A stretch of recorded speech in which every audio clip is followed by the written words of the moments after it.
Hello, beautiful people. It's Venus Ascending here, and I'm happy to be back on this glorious morning in Australia. What's been happening? What's been going on? How have you been navigating this intense wave of energy now bombarding our planet? How's it been feeling?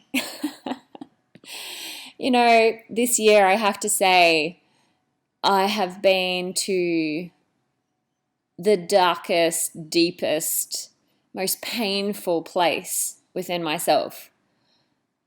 And at the same time, I've been to the highest, most light-filled, ecstasy-feeling place I've ever traversed in my life. So that sort of sums up the vibration of this year, how the template of 5D is born. It's here and it's accessible, and we all have the option in every moment to invest into that energy or to fall victim to hardship, weight, and the heaviness that 3D is still bombarding us with. For me, this year is about finding that middle path, finding that line and dancing between 3D and 5D, because the fact is, putting your head in the sand about the gravity of reality right now isn't helpful, because it puts you into a state of denial, and denial is not what we need on the planet right now. What we need on the planet right now is individuals courageous enough to understand what's at play here, that the old paradigm is still alive, and many people are still functioning in that paradigm and that paradigm alone. But we're not going to be set free unless we look at what we've created on this planet, what we've co-created on this planet. That consists of the most toxic, abusive, dark, treacherous environments. And putting our head in the sand and dismissing those aspects of the planet and those aspects of ourselves is the last thing we should be doing. With that said, it's also hugely important that as these emotions, as these feelings, as these vibrations are being presented to us, that we also remember to tune in to the higher light, to the higher consciousness, and to remember that there's hope. To remember that we have come so far, that we have done so well. To remember that ascension is still the core of all that's taking place right now. So, how have you been navigating 2020? I want to hear from you. Please let me know in the comment section below.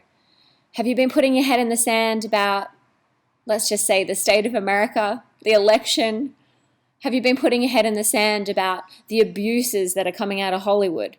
Have you been putting your head in the sand about your own family and the toxicity that lives and exists there? What have you been hiding from? Or have you been a courageous soul? Have you been ready to take it on? Have you been ready to say, you know what? This is also my responsibility. I've helped to co-create this. I'm a human being playing out this role right now, and I'm part of this. As hard as it is some days, it's a process of moving through it instead of denying it. And I'll ask you the other side of that question too. What light have you seen in the world this year? This year, I've had to invoke the template of the light warrior, because I feel that best describes what needs to be anchored into the grids right now. Light warriors, those who are brave, those who hold a sword of light. We aren't here to mess around anymore. We're here to tackle this front on. This is a war in many ways, a spiritual war. Now, many people stray and are afraid of the word war.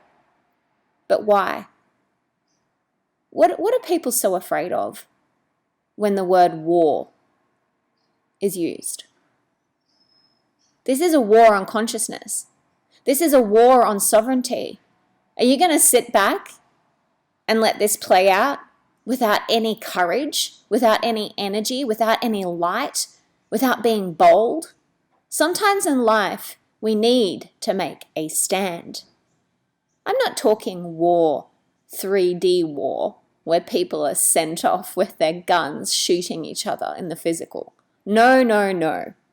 I'm talking about a war of consciousness, where love and light are supreme, where love and light take the cake, where love and light succeed and overcome and overpower the darkness and expose it for what it truly is, an illusion. The irony is, without that darkness, without that treachery, without what we're seeing being played out in the third dimension right now, perhaps we were never able to find the higher light. Perhaps under source, both evil and good are one and the same. Because without both sides, without the yin and without the yang, without the darkness, without the light, without the polarization, we don't understand what unification is. Because that would be an impossibility now, wouldn't it? So where do you stand? What side are you on? What's your opinion?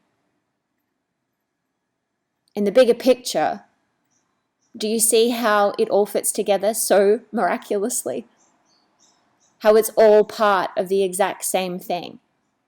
Source, unity, and expansion, evolution of our species. This is a brilliant time to be alive, and I don't want you ever to forget that.